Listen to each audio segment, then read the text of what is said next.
Damai sejahtera yang melampaui akal, itulah yang menguasai hati dan pikiranmu. Di dalam Kristus Yesus Tuhan kami. Amin.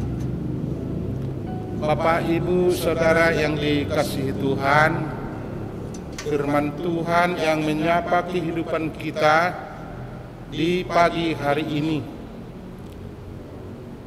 diambil dari kitab Yeremia pasal 24 ayat 7. Dikatakan, aku akan memberi mereka suatu hati untuk mengenal aku, yaitu bahwa akulah Tuhan.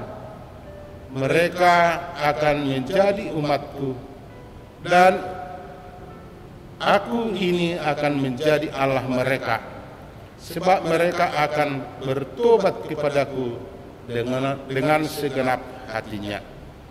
Aku akan memberi mereka suatu hati untuk mengenal aku, yaitu bahwa akulah Tuhan. Mereka akan menjadi umatku, dan aku ini akan menjadi Allah mereka, sebab mereka akan bertobat kepadaku dengan segenap hatinya. Demikian pembacaan firman Tuhan.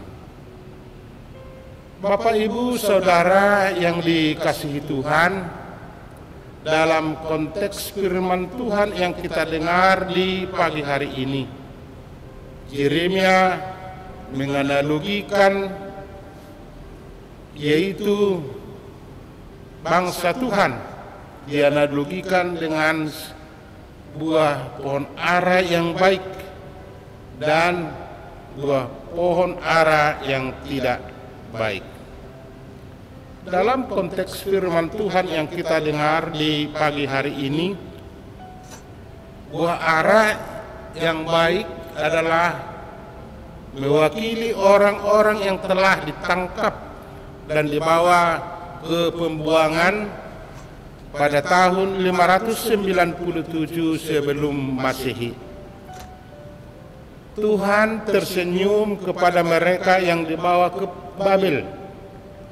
Orang mungkin berpikir sebaliknya, bahwa mereka yang diizinkan tinggal di tanah air adalah orang yang disukai Tuhan, sementara mereka yang dibawa pergi adalah orang yang tidak disukai Tuhan. Tetapi Tuhan melihat tawanan di Babel itu adalah Israel baru, sama seperti buah ara yang baik ini. Demikianlah aku akan memperhatikan untuk kebaikan orang-orang Yehuda yang kubawa dari tempat ini ke dalam pembuangan. Itulah yang dikatakan oleh Yeremia dalam ayat 5. Buah ara yang baik berarti orang yang akan tetap setia kepada Tuhan selama berada di Babel. Mereka atau keturunan mereka akan kembali ke Yehuda.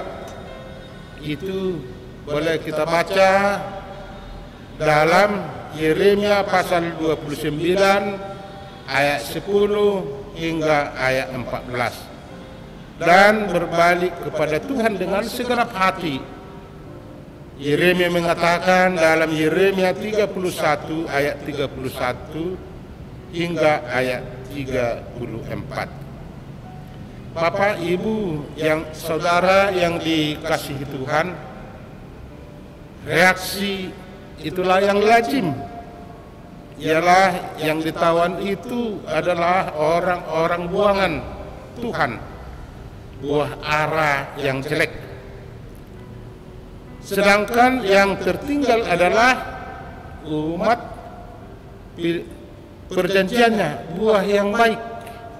Namun seperti para nabi yang mengira bahwa mereka dapat, yaitu menerka pikiran Tuhan, ternyata yang tidak terduga itulah yang benar.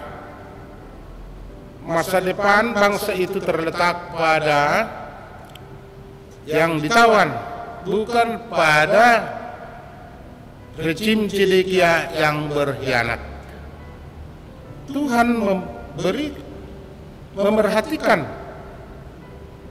mereka bukan karena jasa-jasa mereka, melainkan berdasar apa yang disebut dalam kitab Perjanjian Baru sebagai anugerah,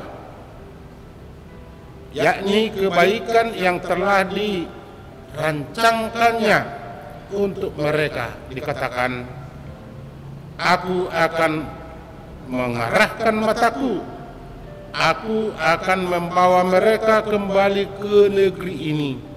Itu tertulis dalam ayat 6. Pemulihan ini dimungkinkan ketika mereka kembali kepada Tuhan dengan segenap hati. Mereka akan dipulihkan sebagai umat Tuhan, dan Tuhan akan memberi mereka suatu hati untuk mengenal Dia. Itulah di bagian dari nats firman Tuhan yang kita dengar di pagi hari ini.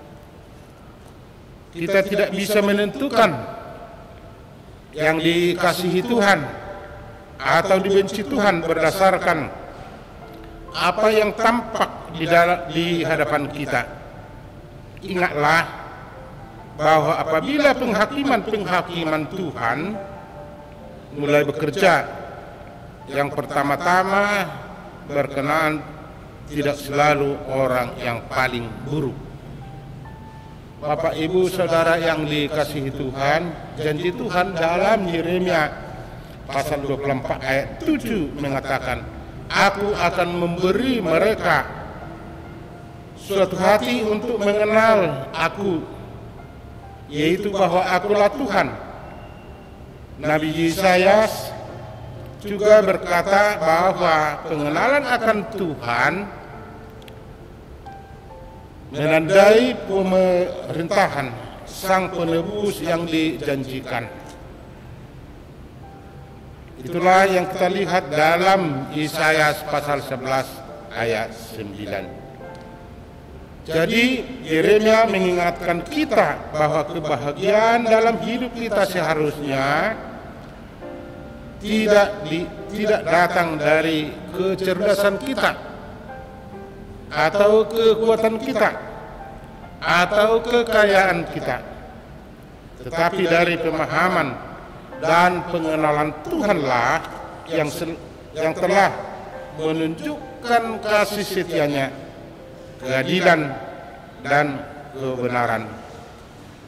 Amin. Mari kita berdoa. Ya Allah Bapa kami yang di surga, yang kami puji dan kami muliakan. Tuhan, pada pagi hari ini Engkau memberkati kehidupan kami melalui firman-Mu yang kami dengar di pagi hari ini. Tolonglah kami ya Tuhan, seperti umat-Mu yang Kau pilih. Mungkin kami berpikir, beralaskan hanya mengandalkan pertimbangan pikiran kami tentang kebaikan-Mu. Tuhan, pada saat ini kebaikan yang paling utama yang kami terima, yaitu adalah penerimaan-Mu ke dalam kehidupan kami yang berdosa ini. Ubahkanlah hati dan pikiran kami melalui firman-Mu yang kami dengar di pagi hari ini, supaya kami tetap berharap dan terutama mengandalkan Engkau dalam segala kehidupan kami. Hanya penyertaan-Mu lah kebahagiaan yang paling meluap yang kami terima. Tuhan, kami berdoa pada hari yang Engkau berikan kepada kami pada hari ini untuk melakukan pekerjaan kami. Engkaulah beserta kami untuk melakukan segala tugas kami. Engkaulah memberkati saudara-saudara kami yang berkekurangan dan berikan kepada mereka kecukupan.